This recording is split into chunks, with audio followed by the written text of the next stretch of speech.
Hello दोस्त, आज की कहानी पिघली हुई डेयरी मिल्क। यह पहली बार था जब राजेश ने कोमल को पहली बार पिघली हुई डेयरी मिल्क खाते हुए देखा था। राजेश के चेहरे पर एक मुस्कान थी जब वो कोमल को वो बच्चों की तरह चॉकलेट खाते देख रहा था। तो कोमल को कोई जैसे परवाह ही नहीं थी कि कोई क्या कह रहा होगा। वो बस उसे खाने में मगन थी। इसे पता चल ही रहा था कि वो चॉकलेट की कितनी दीवानी है। कुछ दिन के बाद राजेश ने खुद कोमल के लिए डेयरी मिल्क चॉकलेट खरीदी। वे कॉफी शॉप में मिले और राजेश उस चॉकलेट को कोमल को देने के लिए ही डाला था।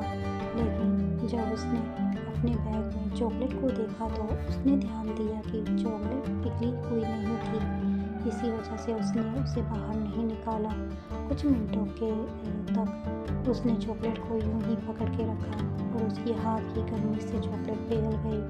और अब वो खुश था क्योंकि अब वो कोमल को ये दे सकता था। कोमल मुस्कुराई जब उसे राजेश से बोला चॉकलेट मिली जो उसकी फेवरेट थी। उसने चॉकलेट को छुपा और कहा, लेकिन यह पिघली गई है। राजेश के चेहरे की मुस्कुराहट और भी बढ़ गई और उसने कहा, मुझे पता है। कोमल को राजेश के चेहरे की यह मुस्कुराहट के पीछे की कहानी समझ में आ चुकी थी और इसी वजह से अब वो भी मुस्कुराने लगी। दोनों खिलखिलाकर हंसने लगे। चॉकलेट से परे पिघलने वाला कुछ और भी था और वो था उन दोनों का दिल।